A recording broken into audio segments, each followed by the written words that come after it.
Au nom du Père et du Fils et du Saint-Esprit, ainsi soit-il. Chers frères, cette joie de Noël, c'est véritablement la victoire de notre Dieu dans la fragilité. C'est la venue de Dieu à travers cette faiblesse humaine pour révéler aux hommes sa toute-puissance, son amour. Ce plan, personne ne pouvait l'imaginer. Et ce soir, essayons de méditer dans nos temps de fragilité, d'inquiétude pour notre monde, pour la société, pour notre pays, pour l'Église, peut-être pour chacun d'entre vous. Nous sommes tous dans un temps d'inquiétude où les hommes ne savent plus où aller, que faire, que dire. Personne ne peut être sûr de sa vie. Personne ne peut être sûr de l'avenir de nos sociétés. Tout peut exploser en un instant.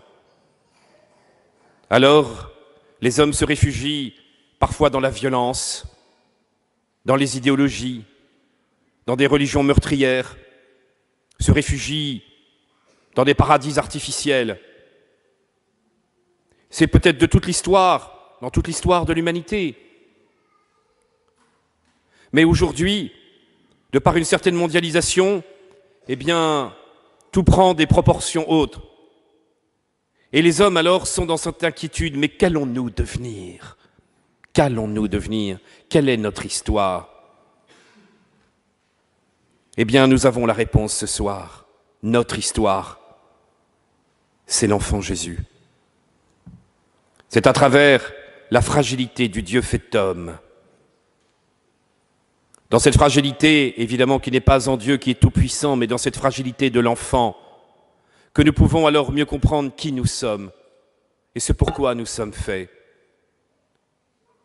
Notre Dieu qui se révèle à travers la fragilité nous révèle ce soir un amour infini qui peut bouleverser notre histoire, l'histoire de nos vies. Ce que nous fêtons aujourd'hui, ce soir, cette nuit, chers frères, ce n'est pas une pieuse coutume, ce n'est pas uniquement un rite traditionnel. Ce que nous célébrons ce soir, c'est la venue de Dieu sur notre monde, sur notre terre, dans chacun de nos cœurs, si nous le voulons, nous pouvons l'accepter. Comprenons alors ce mystère de la fragilité. Ces jours-ci est sorti un conte de Noël au cinéma qui s'appelle La beauté cachée. Alors je n'ai pas encore été voir, mais j'ai trouvé le thème intéressant. Howard est un homme qui a perdu le goût de vivre après la mort de sa fille. Et pour tenter d'apaiser sa douleur, son drame, il écrit alors des lettres à l'amour, au temps et à la mort. Et il se retrouve surpris lorsque 3 personnes se présentent à lui en se révélant comme l'amour, le temps et la mort. Et ces personnes alors vont bouleverser sa vie en disant « Je suis l'amour et je t'accompagne. Je suis maître du temps et je vais bouleverser ton histoire. Je suis la mort, mais aussi maître de la vie. » Eh bien, vous voyez ce qu'un conte peut imaginer, et ça peut être le désir de chacun d'entre nous, d'avoir la maîtrise de l'amour, du temps, de la mort, de se dire, en fin de compte, nous pourrions vivre ce bonheur qui n'aspire pas à être aimé, qui n'aspire pas à pouvoir maîtriser ce temps. Et comment ne pas empêcher la mort qui apporte cette douleur terrible dans l'histoire de nos vies, notre inquiétude continuelle de savoir quelle sera notre heure. Eh bien, ce désir de rencontrer ces personnes se réalise ce soir, chers frères. Parce que nous savons que notre Dieu est bien le Dieu de l'amour, il est bien le maître du temps, il est bien le prince de la vie. Notre religion n'est pas un idéalisme. Nous sommes en présence du Dieu fait chair, qui s'est fait petit enfant et qui donne l'occasion à tout homme de pouvoir vivre de lui réellement. Oui, il est la vie. Je suis la résurrection et la vie. Celui qui croit en moi, celui-là aura la vie éternelle. Il est l'amour. Dieu a tant aimé le monde qu'il a donné son Fils unique afin que quiconque croit en lui ait la vie éternelle. Il est le temps. Je suis avec vous jusqu'à la consommation des siècles. Je suis l'alpha et l'oméga. Ce petit enfant que nous voyons dans la crèche, c'est bien, chers frères, ce mystère de l'amour qui a pris chair, le mystère du temps éternel, de l'éternité qui est devenu temps plus exactement et qui est venu dans notre histoire. Il est bien celui qui a donné la vie. Il est la vie par excellence. Nous devons comprendre ce soir que c'est un paradoxe inouï entre la toute-puissance de Dieu, le maître de l'univers, du temps, de l'histoire et de la vie, et ce petit être si fragile qui est là. Nous avons là l'essence même de notre foi chrétienne, la réalité profonde de ce qu'est notre foi. La toute-puissance du salut s'est fait faiblesse. Alors l'enfant Jésus nous dit ce soir, pour chacun d'entre nous, que nous pouvons rencontrer le Seigneur dans la fragilité de nos existences, à travers nos maladies, nos échecs, nos divisions, nos difficultés familiales, à travers même nos difficultés de foi, à travers nos inquiétudes. Ce soir, nous savons qu'il suffit de dire « Seigneur, je crois en vous, Jésus, Fils de Dieu et Sauveur ». Peut-être certains d'entre vous pourraient me dire « Mais nous n'avons pas la foi ». Nous n'avons pas la foi, et cela est peut-être donné qu'à un certain nombre. Tout homme peut devenir enfant de Dieu, et tout homme peut croire dans le mystère de la vie et de l'amour qui transforme nos existences. Tout homme, à travers sa fragilité et ses faiblesses, peut découvrir la puissance du mystère, de l'amour infini qui prend chair pour nous entraîner vers la gloire éternelle. Ce soir, le ciel s'est déchiré pour nous laisser véritablement cet enfant qui vient dire à chacun d'entre vous, à chacun d'entre nous, même si tu es faible et petit, même si tu es fragile et mourant, je suis avec toi, je suis la résurrection et la vie. Ce soir, ce sont les plus pauvres et les plus faibles qui ont entendu ces anges. Les anges leur ont dit, il y aura un signe, c'est un enfant emmailloté. Qu'est-ce qu'un enfant emmailloté dans une crèche, dans la paille, avec ce pauvre couple ? Ils n'ont pas saisi, ils n'étaient pas théologiens, ils n'avaient pas lu certainement tous les prophètes. Ils ne se souvenaient peut-être pas qu'il avait été annoncé qu'il y aurait une vierge qui enfanterait, qu'elle aurait un enfant que l'on appellerait Emmanuel. Ils ne se souvenaient pas peut-être des prophéties qui avaient dit que ce Messie pourrait naître entre un âne et un bœuf.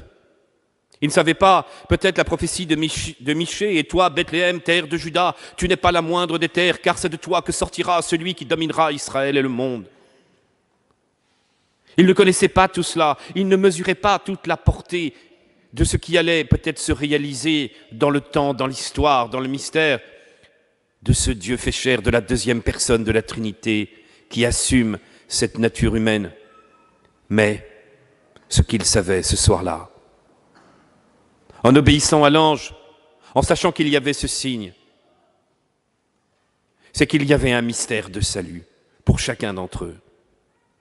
Et qu'en découvrant cet enfant, en étant capable de l'adorer, de le contempler, il y a une lumière mystérieuse qui est née en eux et qui leur a dit « Mais maintenant, le salut est entré en toi, tu peux connaître et être en paix, quelle que soit la fragilité de ton existence, de ton histoire.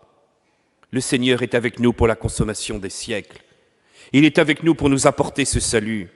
Si le ciel s'est déchiré pour faire pleuvoir le juste, comme le disait le prophète Isaïe, c'est le ciel qui se déchire pour chacun d'entre nous, pour que nous-mêmes, nous puissions vivre du prince de la vie. Ce n'est plus moi qui vis, c'est le Christ qui vit en moi.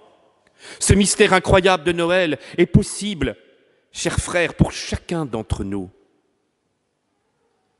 Mais nous sommes invités, comme nous l'avons médité avec Charles de Foucault, pour comprendre la portée de cette nuit.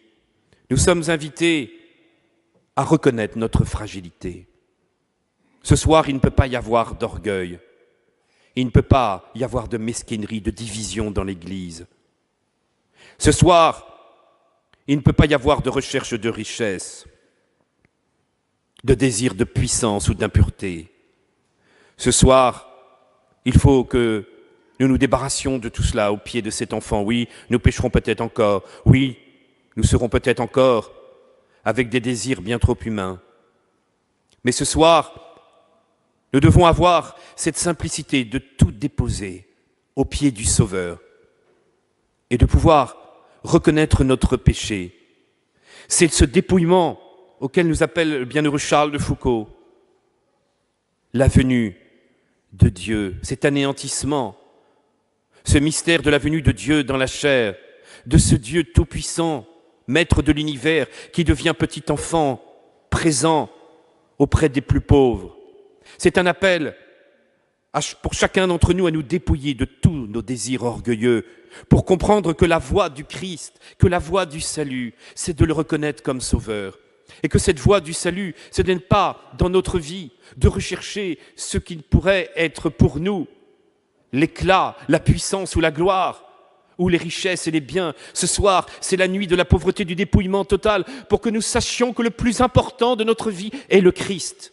Que le plus important de notre vie, c'est cette victoire sur la mort. Car la victoire sur la mort, avant même qu'elle existe, dans le jour de la résurrection, elle est là, dans ce petit être fragile, où déjà les puissances des ténèbres se manifestent pour en vouloir à cet enfant et le poursuivre, pour pouvoir supprimer cette espérance pour le monde. Déjà les forces du mal sont à l'œuvre, mais personne ne pourra rien. Cet enfant sera sauvé parce qu'il est le salut et parce qu'il apporte pour chacun d'entre nous cette victoire sur le péché et la mort. Et alors tout est bouleversé. Nos fragilités, au lieu de nous étouffer, deviennent l'occasion de ce mystère de salut. Les plus grands ce soir sont les bergers, c'est Marie et Joseph. Ce sont les plus pauvres, ce sont les plus grands ce soir de l'histoire de l'humanité, parce qu'ils sont capables de se mettre à genoux et de contempler l'enfant Dieu. Alors oui, le mystère de Noël est donc un appel à pouvoir nous dépouiller de tout ce qui serait véritablement un absolu dans nos vies, en oubliant que le seul absolu qui compte, c'est la joie de la présence du Sauveur. Chers frères, nous ne trouverons pas le bonheur dans des plaisirs humains. Nous ne trouverons pas le bonheur absolu ni dans l'argent, ni dans la puissance, dans rien de tout cela. Nous trouverons le bonheur que dans l'amour infini d'un Dieu qui nous a donné la vie, qui nous appelle à cette vie éternelle. Nous ne trouverons le bonheur que dans ce cœur à cœur d'un Dieu qui nous a livré son cœur et qui se livre comme étant l'amour infini pour nous rejoindre chacun d'entre nous. Ce soir, même si nous doutons dans notre foi, même si nous avons peur de l'avenir, même si nous avons nos inquiétudes familiales ou bien d'autres inquiétudes, eh bien ce soir, soyons comme les bergers. Seigneur, je viens avec toutes mes souffrances, tous mes drames humains. Je viens dans ce mystère de l'Église qui commence à la crèche, ce mystère où nous venons appelés par l'ange pour dire « Oui Seigneur, je crois en vous, mon Sauveur. Vous êtes bien l'Emmanuel, le Dieu avec nous. Vous êtes bienvenu apporter la vie. » Alors, vous êtes le maître du temps. La bonté s'est manifestée dans l'histoire, comme nous le rappelle saint Paul. Cette bonté, cette miséricorde de Dieu s'est manifestée dans notre histoire. Elle s'est manifestée dans l'histoire de l'humanité il y a 2000 ans comme fait historique indéniable. Mais elle se manifeste aujourd'hui dans notre propre histoire comme la manifestation de l'amour infini de Christ qui nous appelle en disant « Crois en moi, crois dans ce salut. Crois que, à travers cet enfant, je suis là pour te donner cet amour et cette vie, et qu'à travers la fragilité de ton existence, je t'appelle à l'éternité de gloire et de bonheur. Et je t'appelle aujourd'hui, et je te donnerai ma grâce tout au long de ma vie. Tu ne vivras plus par toi, mais par moi. C'est moi qui te donnerai cette paix. Alors Seigneur, je me tourne vers vous, par l'intercession de Marie qui a dit ce oui, qui vous a accepté dans son corps pour véritablement porter le mystère du salut au monde. Ce soir, c'est elle qui nous révèle ce mystère. C'est elle aussi qui nous tend cet enfant pour nous dire « Croyez en lui, je l'ai porté, il est le salut ». Alors Seigneur, je m'adresse à vous et je vous demande que toutes mes faiblesses, que toutes mes souffrances, que tous mes drames puissent véritablement être illuminés ce soir par la joie de Noël, par la joie de ces anges qui crient « Gloire à Dieu au plus haut des cieux et paix sur la terre aux hommes de bonne volonté » et que ce soir, la lumière qui éclaire tout homme venant en ce monde puisse me transformer, que ce soit déjà la lumière de la résurrection et qu'un jour je puisse vous contempler tel que vous êtes pour cet amour éternel. Amen. Au nom du Père et du Fils et du Saint-Esprit, ainsi soit-il.